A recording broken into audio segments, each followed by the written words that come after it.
Que a graça e a paz do Senhor Jesus seja abundante em sua vida, em seu coração. Mais uma vez nós estamos aqui e agora para trazer a última pré-aula deste primeiro trimestre de 2020. Com certeza, este foi um trimestre enriquecedor, onde nós aprendemos muito da palavra de Deus. Aqui em nosso canal, nós estudamos a raça humana, origem, queda e redenção. Estudamos os mais variados temas e com certeza, para você, assim como foi para mim, foi um trimestre abençoador. A lição de número 13, que encerra este trimestre, traz o título O Novo Homem em Jesus Cristo. O nosso texto áureo está na carta de Paulo aos Efésios, capítulo de número 4 e o versículo 13, que diz: até que todos cheguemos à unidade da fé e ao conhecimento do Filho de Deus, a varão perfeito, à medida da estatura completa de Cristo. A nossa verdade prática diz que a salvação em Jesus Cristo leva-nos à perfeição espiritual, moral e ética, porque ele, embora Deus, foi o mais perfeito e completo dos seres humanos. A nossa leitura bíblica em classe para esta aula é Evangelho de João, capítulo 3, os versículos 1 ao 16. Eu aconselho que na sua classe você leia todos os versículos, porque este capítulo 3 do Evangelho de João é um dos principais, se não o principal capítulo da Bíblia. É aqui em João 3 que está o versículo: porque Deus amou o mundo de tal maneira que deu o seu Filho unigênito, para que todo aquele que nele crê não pereça, mas tenha vida eterna. Este versículo nós chamamos ele de texto áureo da Bíblia Sagrada. É o versículo mais conhecido da Bíblia e é aquele que resume toda a obra do Senhor Jesus, resume todo o Evangelho. Então, um dos versículos mais pregados das Escrituras. Então, eu aconselho você a ler todo o capítulo 3 na sua classe. Vamos falar então de novo nascimento, que é o tema deste capítulo 3. Vamos falar então de novo homem. E para iniciar esta pré-aula, fica a pergunta: por que novo homem? Porque o homem saiu do seu propósito após a queda. Ele passa, a partir de Gênesis capítulo 3, a estar morto espiritualmente. Seu relacionamento com Deus é interrompido. Como podemos explicar isso? Lembra que Deus deixou claro ao homem que se eles comessem daquele fruto que Deus havia proibido, eles morreriam. E eles comem do fruto, Eva, depois Adão, eles comem do fruto, eles percebem que nada acontece naquele momento. Mas aconteceu, no exato momento que eles desobedecem ao Criador, eles morrem, mas eles não morreram fisicamente naquele momento. Eles não morreram eternamente naquele momento. Eles morreram espiritualmente. Então existem 3 tipos de morte, eu sempre falo isso aqui no canal, e é muito importante que você, como professor, tenha esse conceito claro e definido aí na sua aula. Nós temos a morte física, a morte espiritual e a morte eterna. Quando o homem pecou, ele morreu espiritualmente, ele rompeu o relacionamento com o seu Criador. Desta maneira, para o homem voltar a Deus e entrar no reino e ter a vida plena, o homem precisa nascer de novo, porque ele está morto. Então ele precisa morrer para o seu ego, ele precisa morrer o seu eu e precisa nascer da água e do Espírito, precisa ser nova criatura. Então a doutrina do novo nascimento é uma doutrina bíblica e fundamental. Todos que estudam a soteriologia, eles passam por essa doutrina, e sem o novo nascimento não há remissão de pecados. Sem o novo nascimento, o homem não entra no reino de Deus. Sem o novo nascimento não há salvação. Então, a doutrina do novo nascimento é a principal doutrina das Sagradas Escrituras. Fica então a pergunta: o que é o novo nascimento? Primeiro, O novo nascimento é um ato sobrenatural em que o homem é gerado por Deus para ser filho e participante da natureza divina. Vamos embasar isso que estamos falando lendo alguns textos, 2 versículos apenas das Sagradas Escrituras. 1 João 5,18 diz: Sabemos que todo aquele que é nascido de Deus não peca, mas o que de Deus é gerado conserva-se a si mesmo, e o maligno não lhe toca. Todo aquele que nasceu de Deus. Então está falando o apóstolo João, que é o mesmo João que escreveu o Evangelho, está se referindo aqui à doutrina da regeneração ou doutrina do novo nascimento. Um outro texto importantíssimo é 1 Pedro, capítulo 1 e o versículo 3, que diz: Bendito seja o Deus e Pai de nosso Senhor Jesus Cristo, que, segundo a sua grande misericórdia, nos gerou de novo, olha só, regeneração, nos gerou de novo para uma viva esperança, pela ressurreição de Jesus Cristo dentre os mortos. Então, a ressurreição de Cristo dentre os mortos garante que todo aquele que crê no sacrifício de Jesus, que reconhece os seus pecados, que se arrepende, por causa da ressurreição de Cristo, tem o direito de ter nova vida. Todos aqueles que estão em Cristo têm o direito de ter esta nova vida, se tornam também uma nova criatura. Mas o que é o novo nascimento? Nós falamos primeiro que é um ato sobrenatural, em que o homem é gerado por Deus novamente para ser filho e fazer parte da natureza divina. Segundo lugar, o novo nascimento é a entrada no reino. Então só se entra no reino dos céus através do novo nascimento. João 3,3, que está aí na sua leitura bíblica, diz, Jesus falando: na verdade te digo que aquele que não nascer de novo não pode ver o reino de Deus. Terceiro lugar, o novo nascimento é um milagre.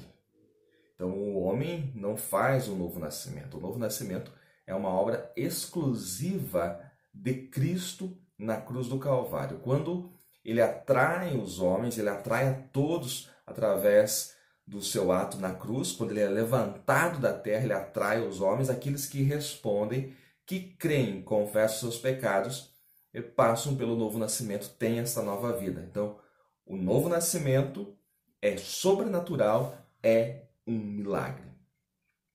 Por isso que nós, pregadores da palavra de Deus, não podemos nos gloriar. Pregamos em tal congresso e se converteu tantas pessoas. Não. Quem faz esta obra é o Espírito Santo de Deus. O novo nascimento é um milagre. Nós somos apenas vasos de barro. Como acontece a regeneração? Isso é muito importante, já falei aqui em aulas anteriores. O ser humano, então, ele é espírito, alma e corpo. Isso tem que ficar bem claro, a tricotomia bíblica. A regeneração, ela acontece quando o Espírito Santo entra no espírito humano e começa a controlar todo o ser. Então, o espírito humano é a parte mais importante da pessoa. Nós falamos que somos corpo, alma e espírito, mas se você perceber a maneira como o apóstolo Paulo se refere a isso, ele não fala nesta ordem. Ele diz lá em Tessalonicenses, 1 Tessalonicenses 5, ele diz que todo o vosso espírito, alma e corpo. O espírito é a parte de cima, a alma é o meio e o corpo é a parte exterior e menos importante. Então, quando o Espírito Santo, que é Deus, vem habitar no espírito humano, ele entra, abre-se essa porta, o homem abre esta porta e responde ao chamado do Senhor e se arrepende dos seus pecados, então o Espírito Santo vem habitar no espírito humano. E agora o espírito humano tem a missão de, controlado pelo Espírito Santo, também controlar a alma e esta, por sua vez, controlar o corpo e todo o ser. Então, este é o homem que já não anda mais segundo a carne, mas vive segundo o Espírito.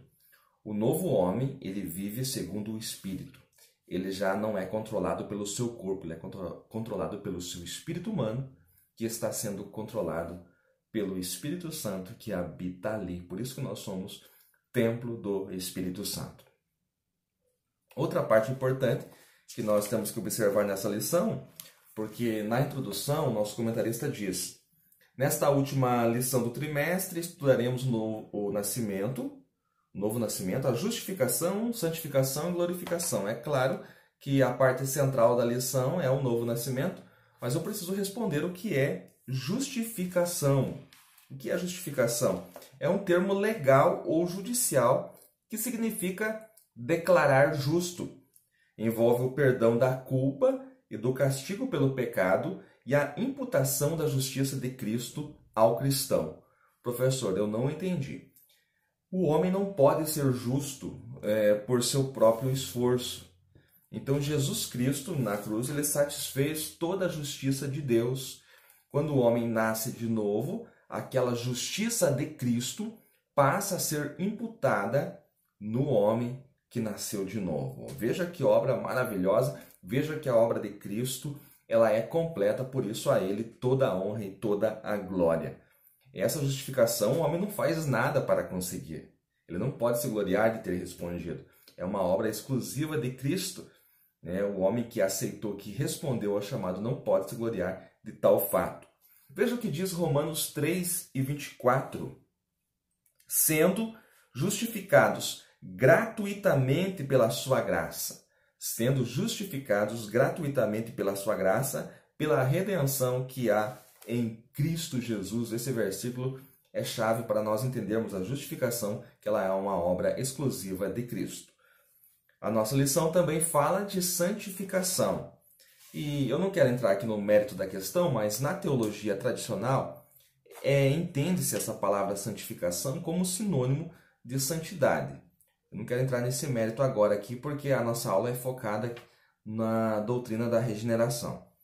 A ideia é o viver em santidade. O que nós queremos falar aqui é a respeito do viver em santidade, que é um processo contínuo na vida cristã. Se nós olharmos de volta 1 Pedro 1, versículos 13 e 16, nós vemos este conceito, quando o apóstolo Pedro ele repete os conceitos de Levítico, quando ele diz ser santo, porque o Senhor sou santo, ele está repetindo aqui conceitos que estão lá na Torá, lá na lei.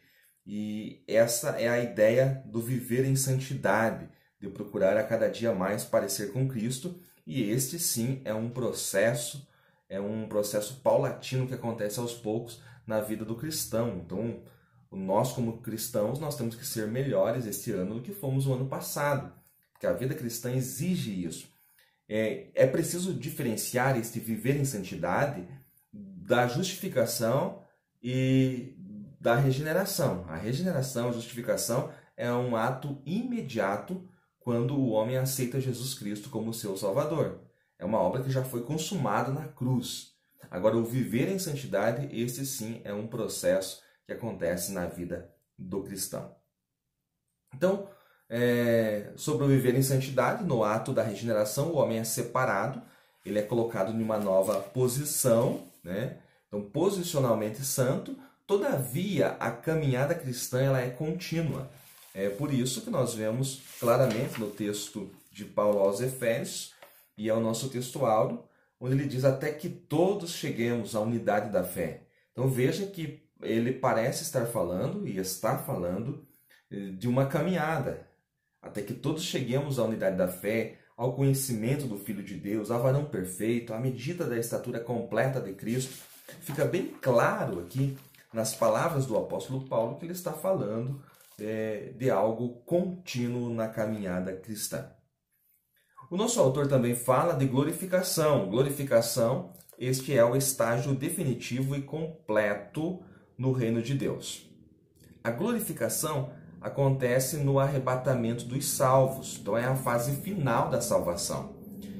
Nós podemos notar que nós fomos salvos na cruz de Cristo, estamos sendo salvos quando falamos a respeito do viver em santidade e seremos salvos se nós estamos falando do aspecto da glorificação. Então, a glorificação para os salvos acontece no arrebatamento da igreja.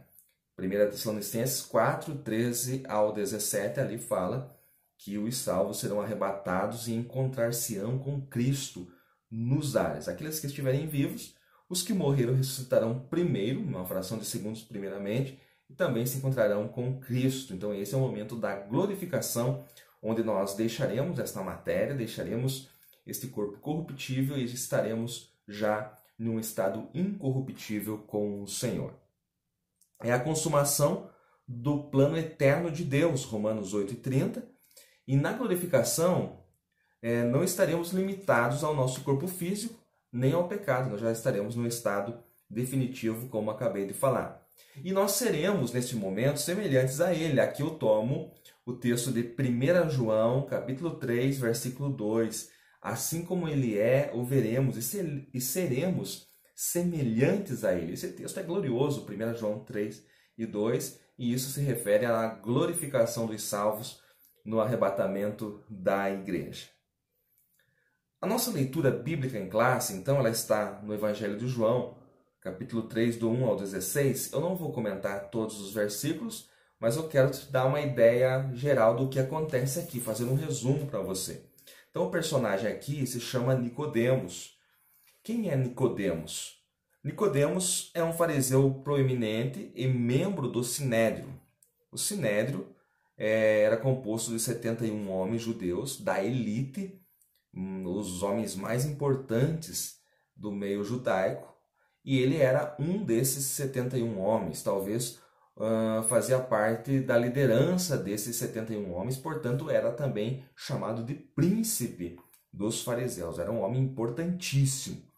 E ele vai ter com Jesus à noite, pode ver isso no versículo de número 2, para que ele não seja visto, porque sendo ele um príncipe dos fariseus, os fariseus tentando a todo momento achar um meio de matar Jesus, como que ele, sendo um príncipe dos fariseus, ele vai ter com Jesus? Então ele precisa ir à noite, ele precisa ir na escuridão, para que ele não seja visto pelos homens. Mas tem algo maravilhoso aqui, é que a luz de Cristo, ela ilumina toda a vida que está na escuridão. Nicodemos havia ouvido falar a respeito de Jesus Cristo, das obras que ele vinha fazendo, e estava maravilhado. E agora ele quer conhecer Jesus, mas ele não pode por causa da posição que ele ocupa. Então ele vai ter com Jesus à noite, em meio à escuridão, para não ser visto. Mas quando ele se depara com aquele que é a luz do mundo, a sua vida é totalmente iluminada. Veja que algo maravilhoso. E ele inicia o seu argumento lisonjeando Jesus Cristo. Mas o mestre, o rabi, vai direto ao ponto. Veja que interessante isso. Ele fala assim: ninguém pode fazer os sinais que tu fazes se Deus não for com ele. Antes ele diz: sabemos que és mestre, que és vindo da parte de Deus. E Jesus, ao invés de agradecer ele, no versículo de número 3, ele fala: olha, muito obrigado por você pensar assim de mim. Não, Jesus corta totalmente a conversa e vai direto ao ponto, ao X da questão de Nicodemos. Jesus olha para ele e diz: na verdade te digo, aquele que não nascer de novo não pode ver o reino de Deus. Não importa se você é bom, se você é príncipe dos fariseus, se você é da elite, se não nascer de novo, não entra no reino de Deus. Jesus Cristo vai direto ao ponto, sem nenhum rodeio.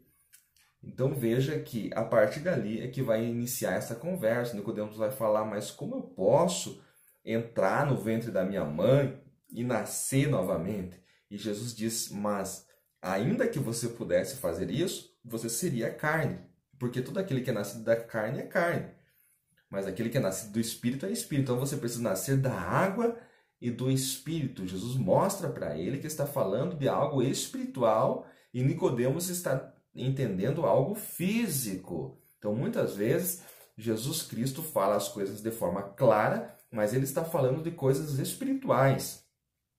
E aquele que está ouvindo quer entender no físico, e você não pode misturar essas coisas. Nicodemos fez de conta que não estava entendendo.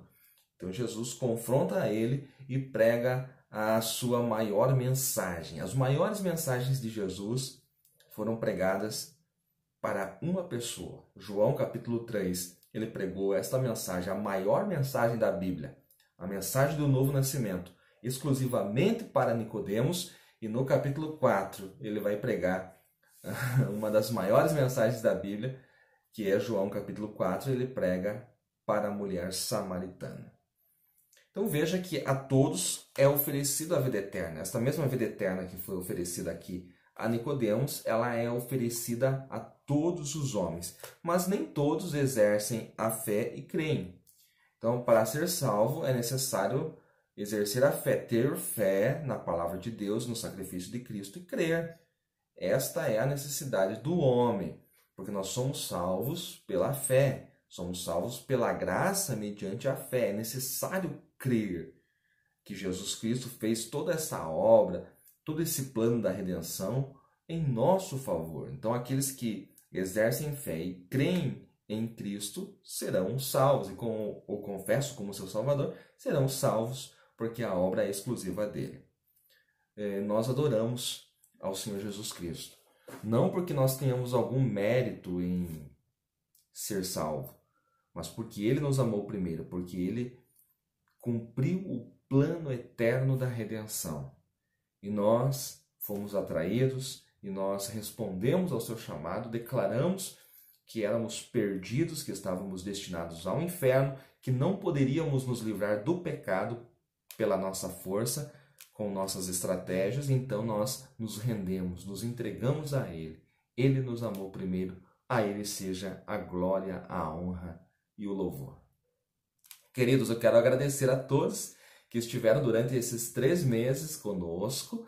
Deus abençoe ricamente. Deixe aí o seu joinha, inscreva-se nesse canal e ajude-nos, irmãos. Compartilhe esse vídeo no seu WhatsApp para todos os seus amigos e irmãos, para a sua igreja. Compartilhe também no Facebook, onde você tiver uma rede social, Telegram. Você nos ajude a levar a palavra de Deus mais longe. E olha, na semana seguinte já está chegando aí a primeira pré-aula da nova lição. Vamos estudar a carta aos Efésios. Serão 3 meses de glória. Com certeza não será diferente desse trimestre. Que Deus em Cristo abençoe a todos, em nome do Senhor.